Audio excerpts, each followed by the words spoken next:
గంజాయి గురించి మ్యాక్సిమం జగన్మోహన్ రెడ్డి గారి ఏదైతే హయాం ఉందో మొత్తం దాన్ని చాలా దారుణంగా అయితే మాట్లాడారండి. ఎలా అంటే జగన్మోహన్ రెడ్డి గారి హయాంలో గంజాయి తోటి చెలరైపోయింది, మొత్తం రాష్ట్రం అంతా నాశనం అయిపోయింది, గంజాయి బ్యాచ్లు తయారైపోయాయి, గంజాయి ఆంధ్రప్రదేశ్గా జరిగింది. ఇలా ఒకటి కాదు రెండు కాదు, ఇప్పుడు కూటమి ప్రభుత్వం ఉన్న వాళ్ళందరూ కూడా మాట్లాడారు.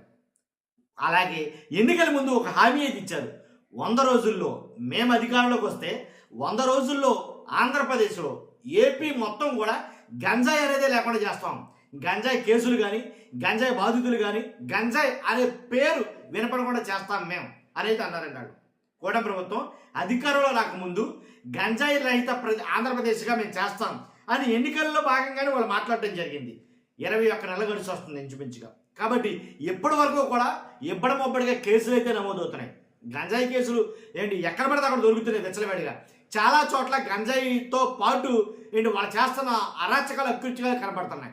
కాబట్టి దాని మీద చంద్రబాబు నాయుడు గారు ఒక మంచి కొన్ని మాటలైతే మాట్లాడారండి. చంద్రబాబు నాయుడు గారు మాట్లాడిన మాటలు నాకు చాలా బాగా నచ్చాయి. అది చంద్రబాబు నాయుడు గారు ఏం మాట్లాడారు అని వినే ముందు నాకు రిక్వెస్ట్ ఉంది, ఫస్ట్ అయితే లైక్ చేయండి. ఎక్కువ మందికి నిజాలేంటో తెలియాలి కదా, ఆంధ్రప్రదేశ్లో ప్రజలకి వాస్తవాలు ఏంటో తెలియాలంటే మీ బాధ్యతగా మీరు లైక్ చేయండి, ఈ వీడియోని ఎక్కువ మందికి షేర్ అవుతుంది. కొత్తగా మన ఛానల్ చూస్తే పక్కాగా సబ్స్క్రైబ్ చేయండి. మీ అమూల్యమైన అభిప్రాయం, ఆంధ్రప్రదేశ్లో ఇప్పుడు గంజాయి ఉందా లేదా, మీ అమూల్యమైన అభిప్రాయాన్ని కామెంట్ రూపంలో తెలియజేయండి. చంద్రబాబు నాయుడు గారు ఏం మాట్లాడారో విందాం ఒకసారి.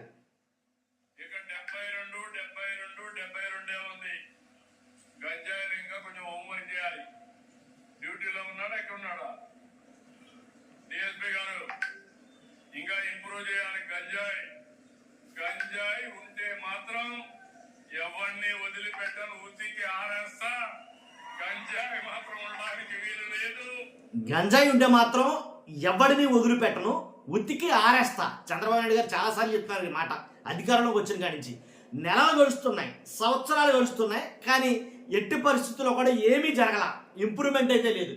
గంజాయితో దొరుకుతున్న వాళ్ళు తెగ మామూలు కాదు, చాలా కేసులు అయితే నమోదవుతున్నాయి. డ్రగ్స్ ఉండడానికి వీలు లేదు. ఎవరైనా అలాంటి వాళ్ళు ఉంటే రాష్ట్రం వదిలిపెట్టి పారిపోవాలి తప్ప, డ్రగ్స్ ఉంటే అలాంటి వారు ఎవరైనా ఉంటే రాష్ట్రం వదిలిపెట్టి పారిపోవాలి తప్ప ఈ రాష్ట్రంలో ఉండే డ్రగ్స్ సేవించడానికి వీలు లేదని మరొకసారి హెచ్చరిస్తున్నారు, గట్టిగా హెచ్చరిస్తున్నారు. ఏమని?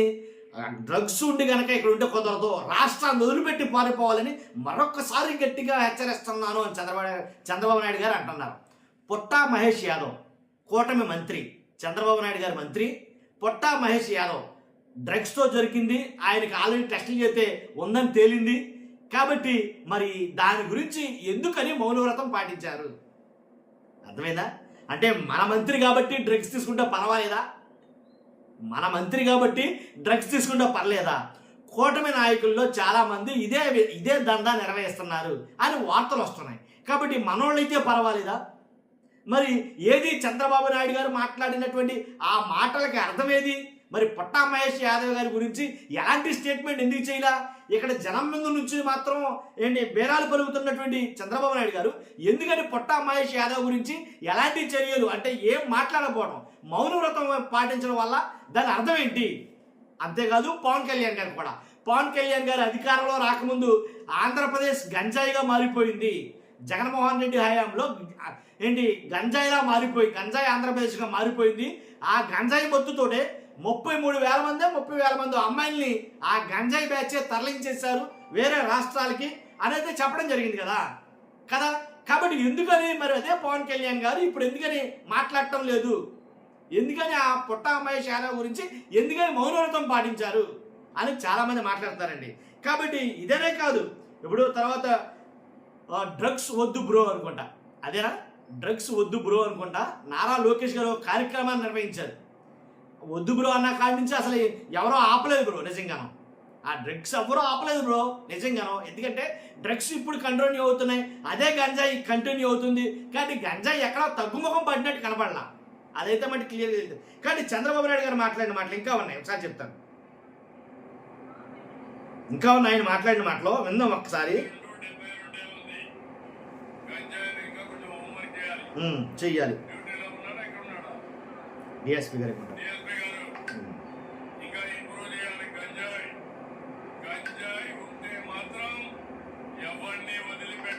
ఉతికి ఆరేస్తా. నా మంత్రి అయితే వేరే. గంజాయి మాత్రం ఉండడానికి వీలు లేదు. డ్రగ్స్ ఉండడానికి వీలు లేదు. ఓకే. ఎవరైనా అలాంటి వాళ్ళు ఉంటే రాష్ట్రం వదిలిపెట్టి పారిపోవాలి తప్ప. చంద్రబాబు నాయుడు గారు ఎంత నవ్వుతో మాట్లాడతారండి ఈ వీడియోలో. నిజంగా ఎవడైనా ఉంటే పారిపోవాలి తప్ప ఏపీలో ఉండడానికి ఒప్పుకోను. ఆయన హావభావాలు కూడా మీరు చూడాలి ఖచ్చితంగా. నేను చెప్పడం కాదు కదా, వీడియో పెడతాను. నేను చంద్రబాబు నాయుడు గారు మాట్లాడిన వీడియో కూడా పెడతాను, మీరు ఒకసారి చూడండి. చూసిన తర్వాత రాష్ట్రంలో గంజాయి ఉందా లేదా అనేది మీ అభిప్రాయం కామెంట్ రూపంలో తెలియజేయండి. నా అభిప్రాయం ఏంటంటే అసలు గంజాయి లేని ఆంధ్రప్రదేశ్ చూడాలనేది నా ఆశ నిజంగా. ఎందుకంటే దానివల్ల చాలా కుటుంబాలు చితికిపోతున్నాయి, చాలా కుటుంబాలు రోడ్డున పడుతున్నాయి. కాబట్టి అలాంటి దాన్ని దూరం చేయాలని నా ఆశ. కాబట్టి మీ అభిప్రాయం ఏంటో కామెంట్ రూపంలో తెలియజేయండి. ఫస్ట్ చంద్రబాబు నాయుడు గారు మాట్లాడిన వీడియో చూడండి, చూసిన తర్వాత అభిప్రాయం తెలియజేయండి. ఇక 72 ఉంది. గంజాయిలు ఇంకా కొంచెం హోంవర్క్ చేయాలి. డ్యూటీలో ఉన్నాడా ఇక్కడ ఉన్నాడా? డిఎస్పీ గారు ఇంకా ఇంప్రూవ్ చేయాలి. గంజాయి ఉంటే మాత్రం ఎవరిని వదిలిపెట్టను, ఉతికి ఆరేస్తా. గంజాయి మాత్రం ఉండడానికి వీలు లేదు. డ్రగ్స్ ఉండడానికి వీలు లేదు. ఎవరైనా అలాంటి వాళ్ళు ఉంటే రాష్ట్రం వదిలిపెట్టి పారిపోవాలి తప్ప ఈ రాష్ట్రంలో ఉండి డ్రగ్స్ సేవించడానికి వీలు లేదని మరొక్కసారి హెచ్చరిస్తున్నా. అదే మరిగా గ్రామ సచివాలయాలు, స్వర్ణ గ్రామాలు, అదే మరి స్వర్ణ వార్డులు రాష్ట్రం 72% ఉంటే జిల్లా 68, నియోజకవర్గం 73. ఇది కూడా కొంచెం వెనకానున్నారు. ఎవరు చూస్తున్నారు? ఇది డిస్ట్రిక్ట్ లెవెల్ డిపిఓ. ఓవరాల్ గా అన్ని కలిపి నీ దగ్గరికి వస్తున్నాయి. మళ్ళా బీ క్లియర్, ఎక్కడో పుంజుకోవాలి. Be clear.